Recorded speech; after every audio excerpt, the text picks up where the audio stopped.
Welcome to the Layman Seminary. What I'm going to be doing in this video is I'm preparing for a presentation that I have to give on this book, Awake Not Woke. And it's for a pastor's class that Dr. Dean does at Schaefer Theological Seminary for people that are at Schaefer and also other pastors who are alumni and other things like that, or that are just in doctrinal fellowship or like-minded in that sense. So this particular video is just going to be part of my preparation. This would be part 2 of my video wherever I said introducing my wife to critical theory sociology. I will probably label the video this part 2 with that same title because I wanted to understand that I'm coming at this from a sociological perspective as best I can. Now, if I had more time, I could be more objective, but I'm just trying to give a review of the arguments of the book. Now, it's not a critique. I'm not going in and critiquing, the other things that other sociologists could say about this book. That's beyond the scope of the time that I have to get this done. So anyway, I'm going to go ahead and start, and we'll talk about it. So and so what this is going to do is it's going to help me get my thoughts out there.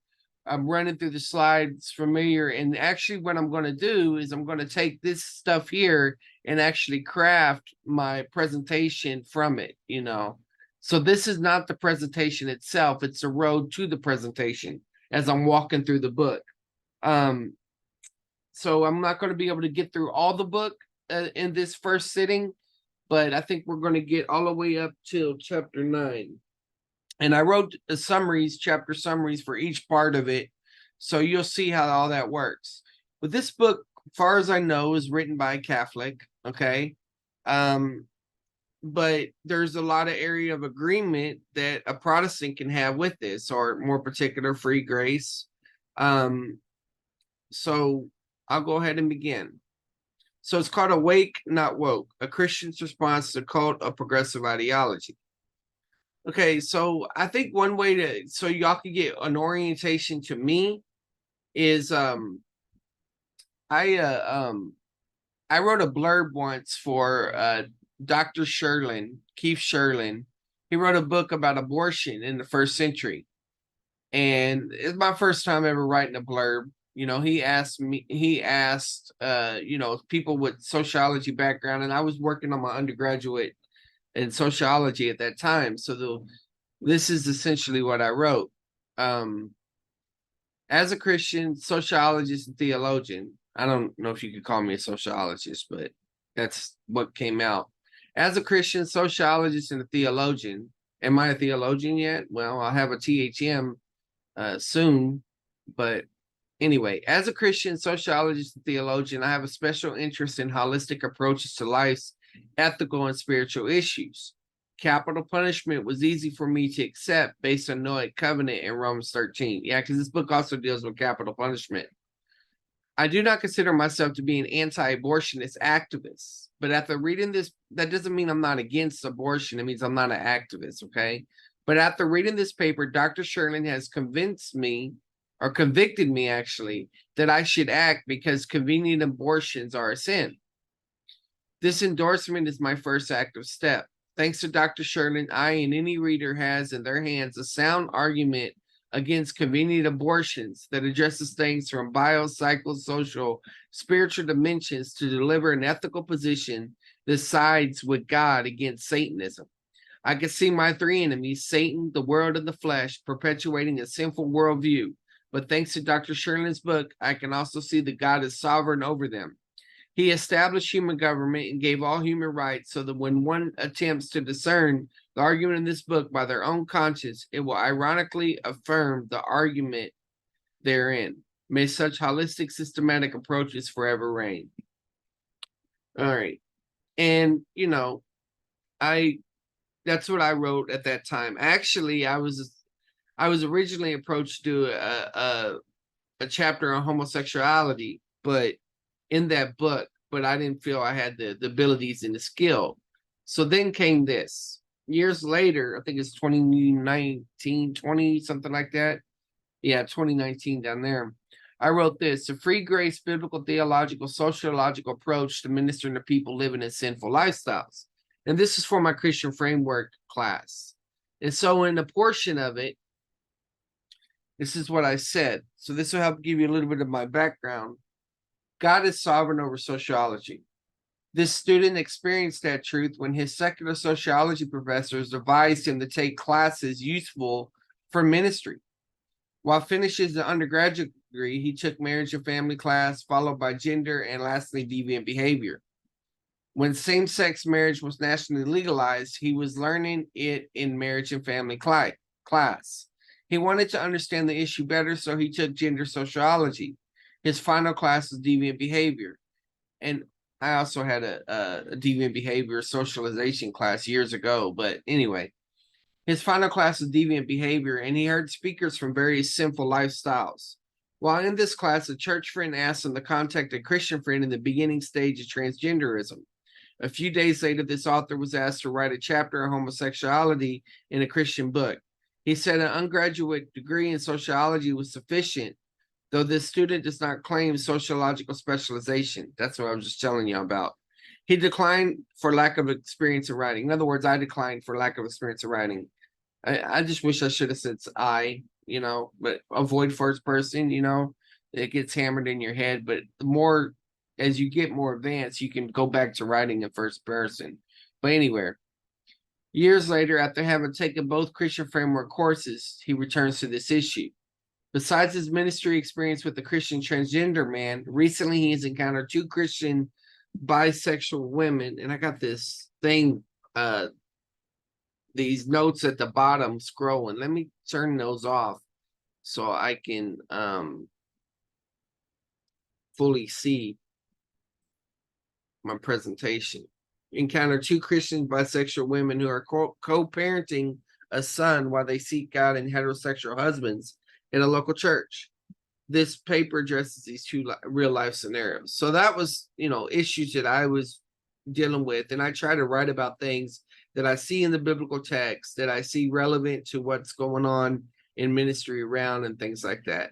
So I will tell you that when I was in sociology class and psychology class, it was always torture for me because it's just such an anti-Christian environment. Now, I'm friends with the chair of sociology in my department. And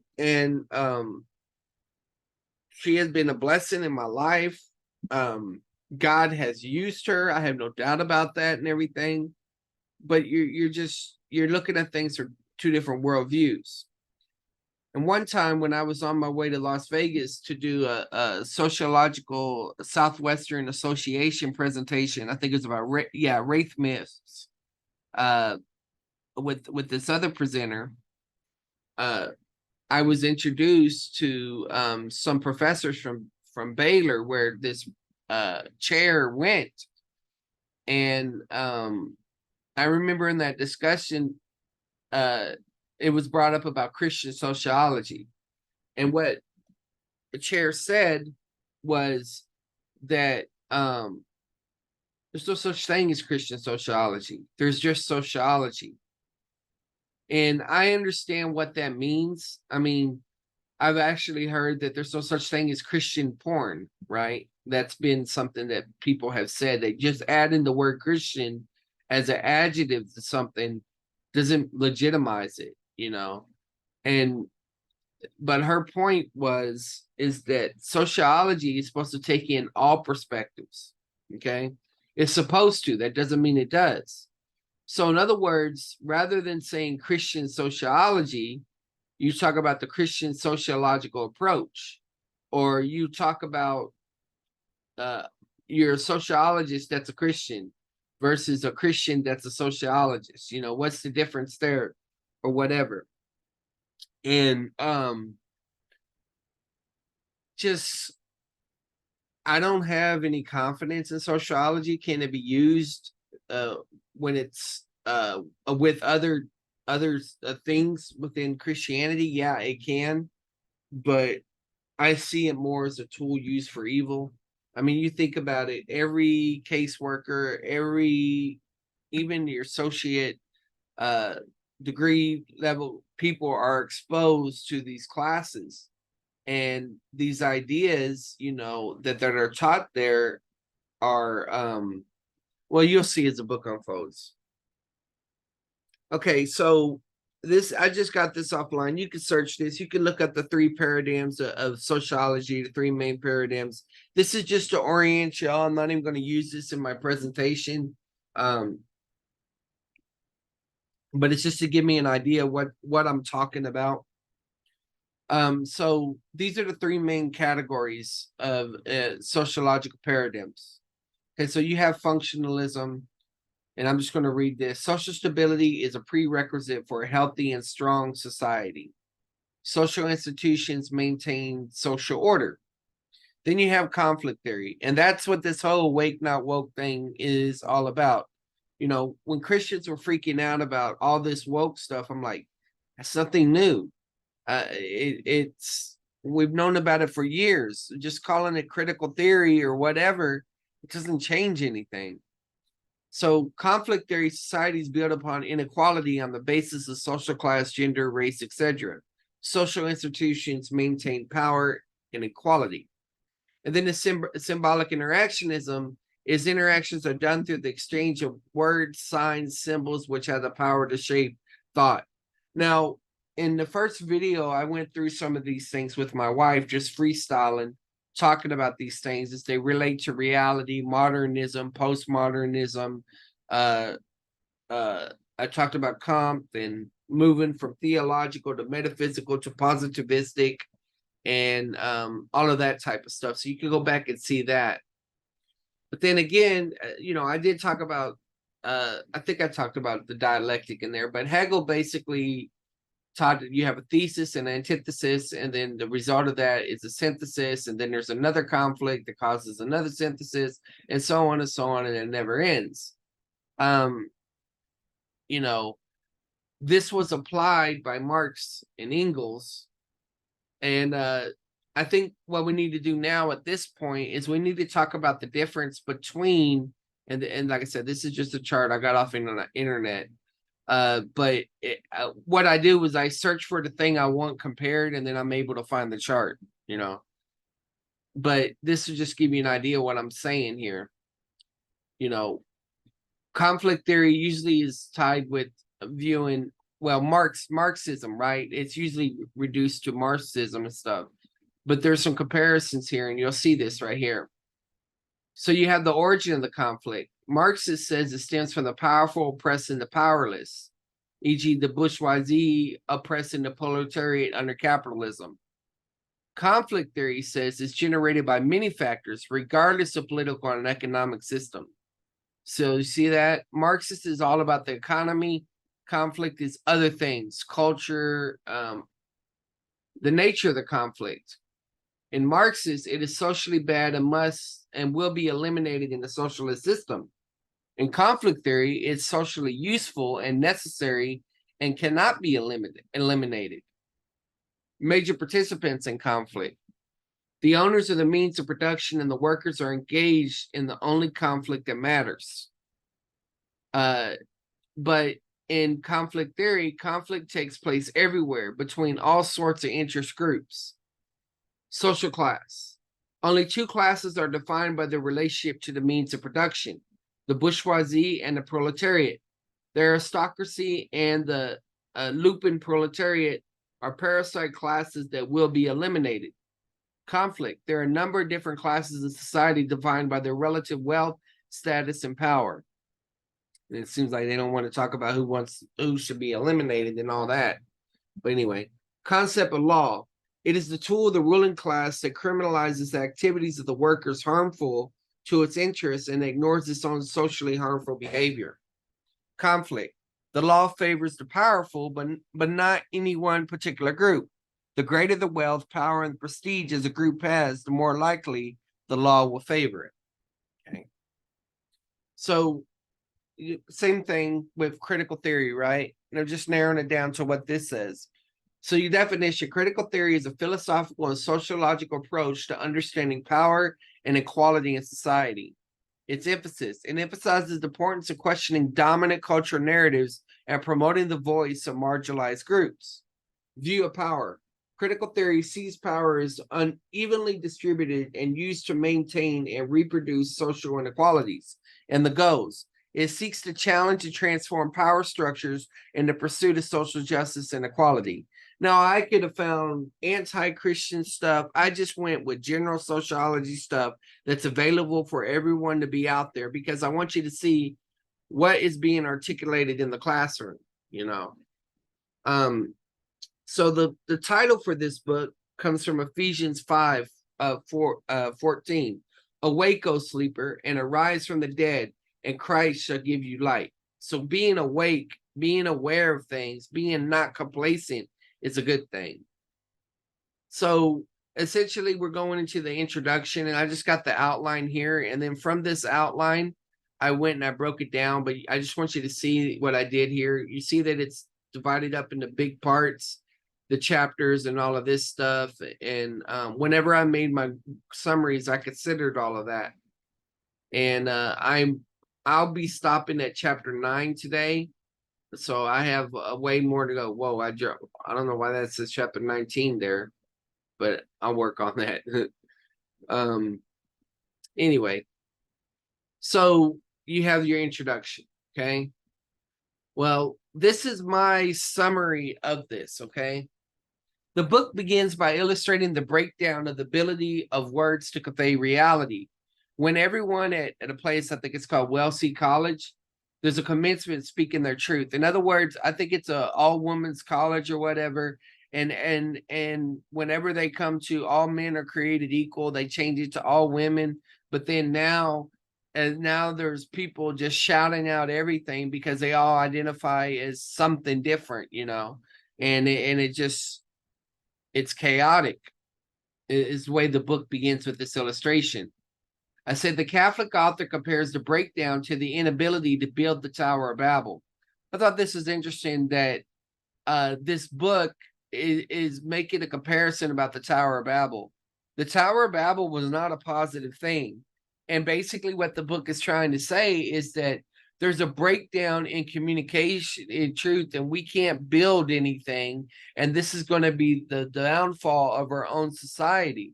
I'm like, well, then it should be the downfall of our society because God brought division at the Tower of Babel. He confused the languages. You know, for a person that's Catholic coming from this perspective, they have everything should be united underneath the church. I mean, ultimately, church and state and all that stuff. Church ruling state might be the way to put it. So it just seems weird that he's using this person is using the Tower of Babel thing. But this is what they're saying. This Catholic author compares the breakdown to the inability to build the Tower of Babel. The virtues of love and truth are compromised when separated. I agree with that statement. One must be able to name something to be free from it. So we need to talk about it. This book attempts to name what is poisoning us. Okay. The definition of woke is the state of being alert and attuned to the layers of pervasive oppression in society. It was originally used to address racism, but now refers to all oppression. It is now about the context of power. Reason is being rejected, and it is an attack on the Logos. The person and authority of the Logos is also being rejected. This breakdown of society is satanic. Society is attempting to build a utopian tower on wokeness, which will destroy civilization. Well, maybe that's God's judgment, you know.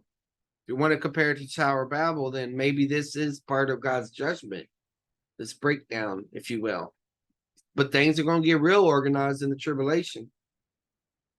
So that's the summary of the introduction to the book, and now we're going into origins.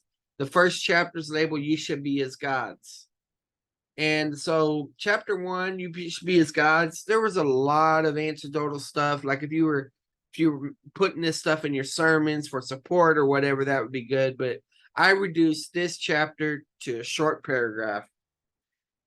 In contrast to Augustine's struggle with sin, society embraces sin now. It said, but the issue is we need more holiness, not less holiness. Said this is a clash of Augustine's two cities, the city of God. And the crisis is over whether there is meaning to anything if detached from God.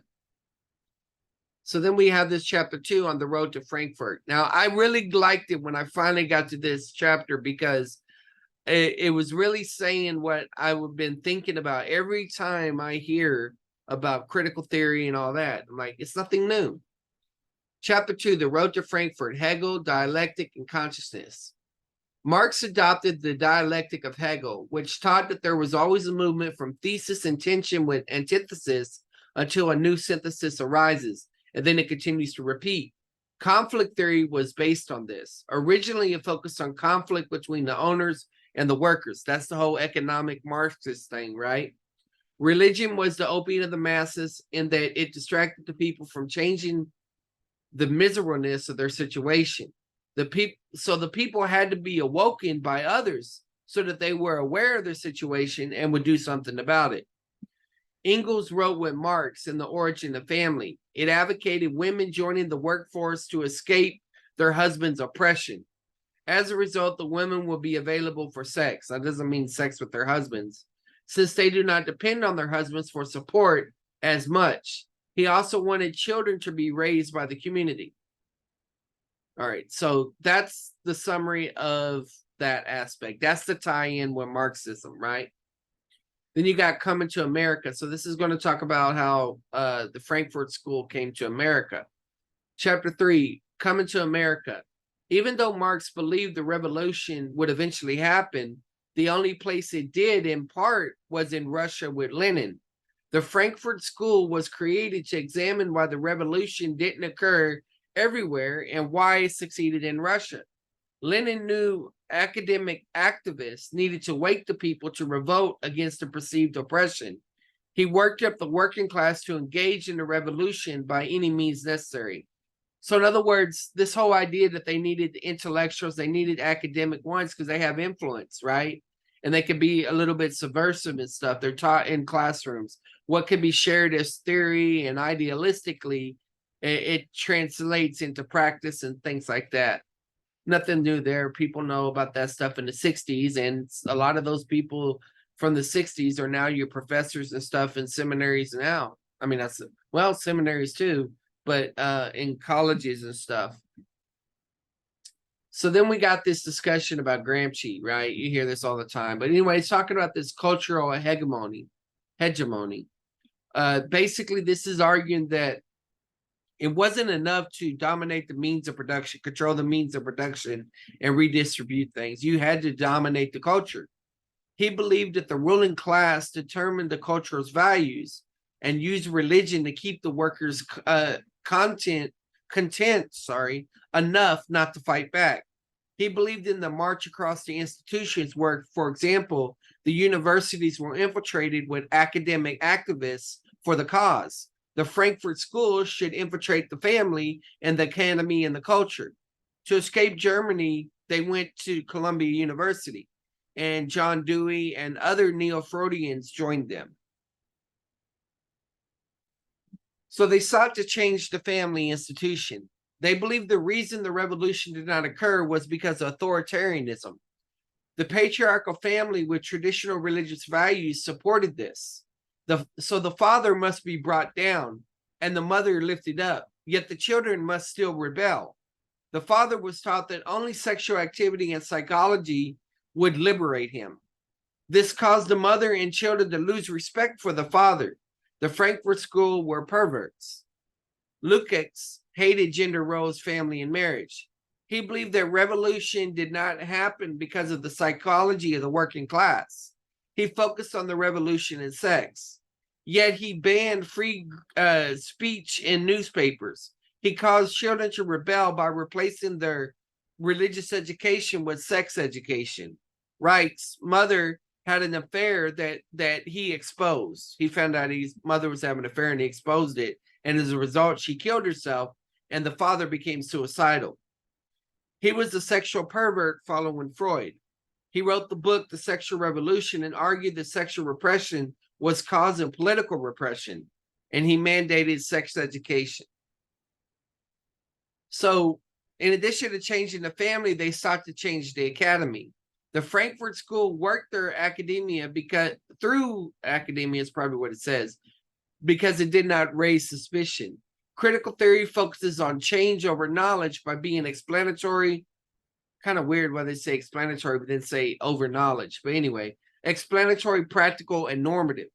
They undermine objective law, but they had to be keep them emotionally motivated.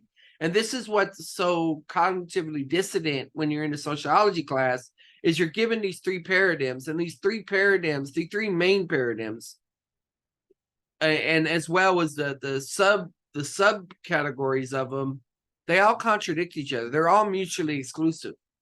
And so basically you're moving from, okay, with structure functionalists, they believed in reality. Even conflicts kind of believed in reality. But you get into symbolic interaction, but they don't believe in reality, and you assign identity however you want and things like that. And but yet you got to keep people motivated. So you got people go, this is that cliche dogmatic statement. There is no absolute truth. Yeah, but that's self-refuting, right? So you keep them emotionally motivated. You give them a cause and all of that stuff, even though if they were to be logically consistent, all they could say is that what they believe is right or wrong as to morals is just made up by society. And the underpinning of all that is evolutionary development and those things like that. But this is the norm of education today. So it's kind of interesting. They have to cause people to be skeptic of everything else, but enough to make them true believers of their own cause. They sought change in the culture. So the family, the family, academy, and the culture. Parkmeyer believed we were sadomasochists who should not enjoy our suffering. He believed we cause others to suffer to escape our own suffering. And then he thought that this was an obstacle to revolution. They basically said that they used Hollywood to critique the culture, and that they would exaggerate misery in the movies to awaken people to a non-reality. In other words, they would paint things in such a way that it was distorted, and that the resolution of it in the movie would make you think, oh, this is the ideal goal, but it was really a non-reality. It was a distortion of things. Revisionists, if you will. Where Reich appealed through sexuality, Marcuse appealed to the intellectuals and artists. This had influence in the 60s, even through the Black Power movement. And this guy mentored Angela Davis. You can look her up. The comparison to Munchausen syndrome is appropriate. They're poisoning the people. I first learned about Munchausen syndrome. The Sixth Sense movie exposed me to it, but then later on, the Eminem song "Cleaning Out My Closet," where he's talking about that. And so it's the idea that the parent is making the child sick so that the parent can take care of the child. And so this wokeism, if you will, that's really just Marxism, that really is critical theory, whatever term you want to use, is making society feel like they're sick, but actually they're the sick parents, that are poisoning the people. All right, so part 2, we go into dogmas. The first one is related to the group over person. So there's 3 dogmas that wokeism has. So the first one is group over the person. They emphasize tribalism over identity being found in the family. The individual is replaced by an ideology. Significance is in the fighting perceived oppression and striving for power. They claim diversity but promote uniformity. Woke supremacy is achieved through academic activists. Saul Alinsky, who influenced Hillary Clinton and Obama, believed one must be constantly reminded of discontent. In 2015, the Religious Freedom Act was attacked as anti-gay. A reporter went to a pizzeria and baited them, asking them about cakes and stuff. It was a pizzeria, not a bakery, but anyway. And so basically this demonstrated that these people are both using the megaphone and the muzzle. In other words, broadcasting, using the media, but at the muzzle, suppressing free speech, that type of thing. Woke fragility refers to victimhood. It talks about this idea that there's this move from honor cultures, like Wild West, if you will, to dignity cultures where you treat everyone with dignity and respect. And then now we moved into a victimhood culture. Then it talks about critical race theory and intersectionality. And this is basically the idea that if you're oppressed in one area, this doesn't cancel out the privilege in another area. So the most marginalized person has the most to say. It basically is this idea here. But if you're marginalized in one area, but you have privilege in another area, the marginalization doesn't cancel that out. So anytime you speak, you have to speak. It's subjective because, okay, yeah, they'll call you to ask you to speak on that particular issue. But then when somebody else, and it benefits their goal, their agenda, they'll marginalize you and say, no, you're privileged in this area. Therefore, we shouldn't listen to you in this area. And so this is the idea that the most oppressed can see the best. But the book has a good discussion, where Jordan Peterson is arguing that it's impossible to accommodate for, he does all this math and differences and stuff, for which would be equivalent of 18 million differences that would exist within society. And basically, this is a perverse justice. It empowers the oppressed by weakening them, in other words. And then it talks about this whole idea that like things that are considered good ethics, whenever they're just considered as merely white norms, people suffer. In other words, being on time, being punctual, doing your stuff like that. If somebody says, oh, well, that's just white values, that's not our culture values, then don't be surprised when other people fall behind in that and everything. If you just make it all about race and ethnicity and say, okay, what is working, what standards work and what don't work, and why don't they work?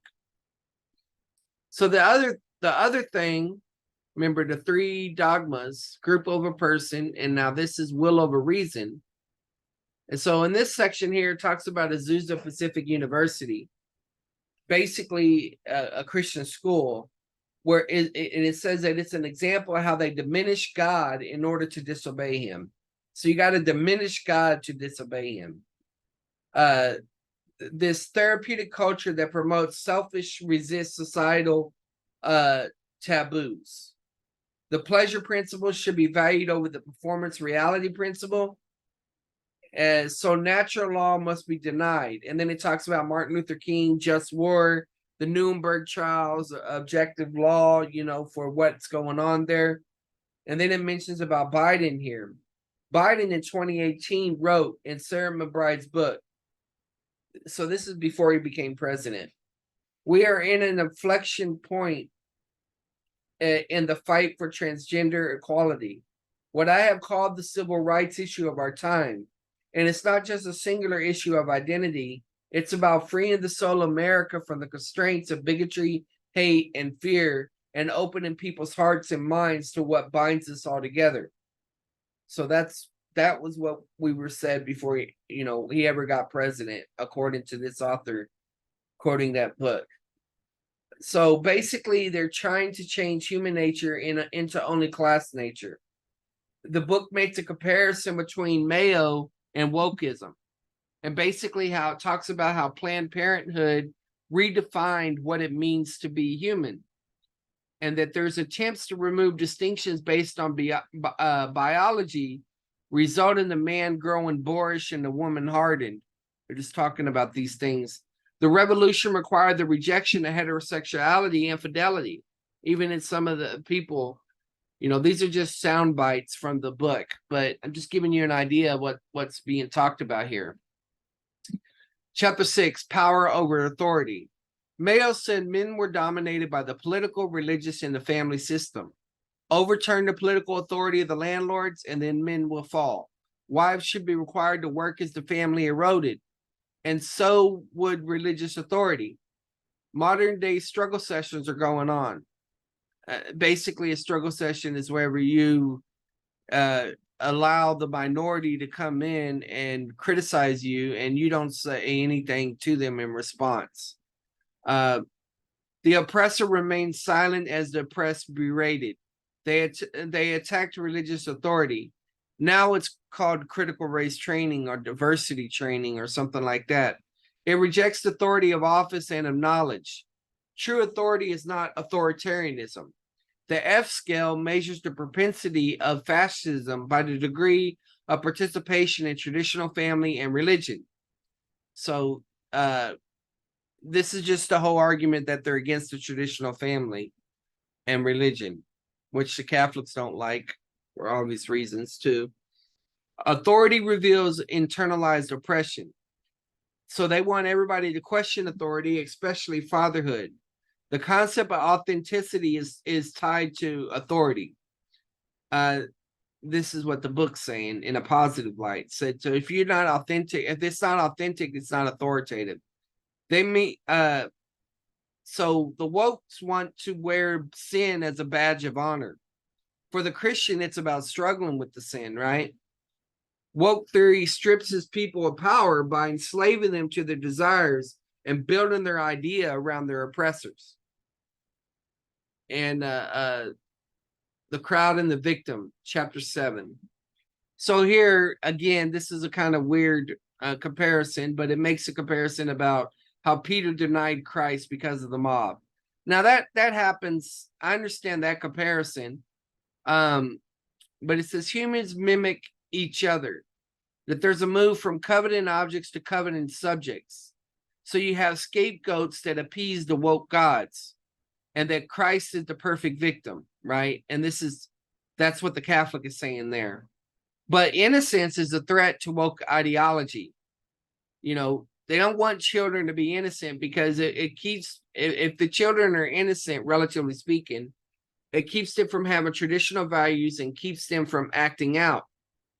So when you talk about gender dysphoria, you know, we're talking about a time where if someone is a tomboy, they're being told or suggested that they're trans. So they're helping kids fly their freak flag, as the book says. And then they basically talk about through movie messages like Frozen and Trolls and all of that. And then it talks about how they groom girls through Teen Vogue, like giving them sexual advice in detail and stuff like that. And the book seems to be indicating that their sacred cow is abortion. That's the one thing you better not come against, you know. So the book exhorts people that Christians should be childlike, in other words, innocent, but or pure, but not childish. And so part 2 in the indoctrination and the relates the first parts of sexual revolution. And so right here, chapter 8. This says that culture flourishes more whenever the culture emphasizes chastity and absolute monogamy. Then it talks about this idea that changes are not realized until the 3rd generation. That's either positive or negative. So when one culture is consumed by sex, another culture soonly takes it over. And it said we're entering into the 3rd generation from the 1960s. People are being redefined by pain and evil. The early signs of destruction were seen when Johnson's War on Poverty, based on seeing disintegration in Black homes, was cast as subtle racism. Now, I'm not weighing in on all this. I'm just trying to reflect the arguments of the book in brief form. Planned Parenthood was their solution to poverty. The attorney for Roe versus Wade advised Clinton to do this. Basically, this book is asserting that abortion was the way to deal with the poverty issue. The trend is towards sex without meaning. The new woman mimics the worst qualities of men in a perverted sense of equality. There is an injustice to identity politics as seen in the Kavanaugh trial. Talked about that. This relates to, and then it says this relates to Gnosticism because the body is a meaningless cage to them. Yeah, because, you know, Plato taught that the body was a prison of the soul, and Gnosticism believed that, you know, you could be set free from that through knowledge. or you could do what you want in your body. It doesn't affect you on the other level. And so Catholics like to make a comparison to Gnosticism. I think a lot of people do that nowadays. I think it's overplayed. But yeah, that's where I'm going to stop. But just a preview: thought and speech control, critical thinking versus critical theory, compelled speech, compelled thought, disciplining heretics, concept creep and microaggressions, loving the sin, hating the sinner, repressive tolerance, cult behavior, unquestionable dogmas, adherence can never be good enough, isolation for people outside the group, even family and friends. So they're making comparisons with wokeism to a cult. Morally bad behavior is justified for some, but intolerable for others. Attacks, shuns, and delegitimizes those who stray from dogma. Harbors persecution complexes and catastrophic thinking. Sloganeering to avoid serious reflection or questioning. And then going into education activism here. The education complex against the family, ideal laundering, rewriting history, and then part 4, the restoration, talking about the person of the individual, important for self-knowledge, collectivizing sin, what that relates to, that we're made for redemption, being known by others, and then the family privilege, father figures and the true empowerment of the person, family mission, the Christian family, the city of God, back to that idea, the body and spirit, the priesthood. And then it goes real Catholic, guys. You see it right there, Our Lady, Queen, and Mother, right? And it's like, come on.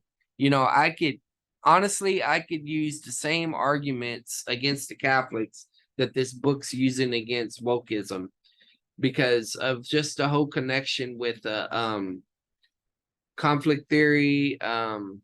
Oh gosh, what was it called? The social gospel, all of that stuff, But anyway, the city, and that's it. I think I came to the end of it. Let me look at the last chapter. Where was it? Yeah, the city, chapter 22, the city of God. I wonder how I got my numbers so off, but I'll figure that out. But anyway, I just wanted to talk through this, give me ideas about organization.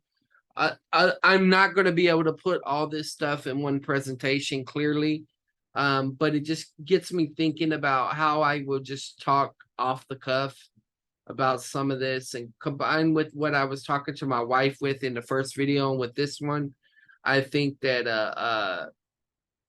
that this will help in that. And I'm going to go ahead and title this too, because she's going to watch this video later and she's going to ask questions about it. And that's going to lead to further clarification and refinement.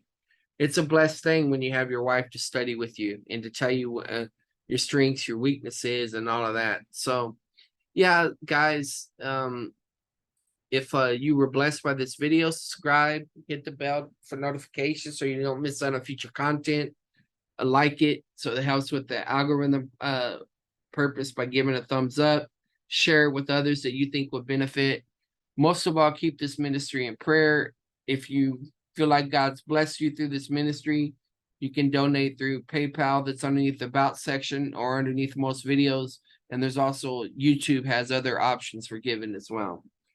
God bless.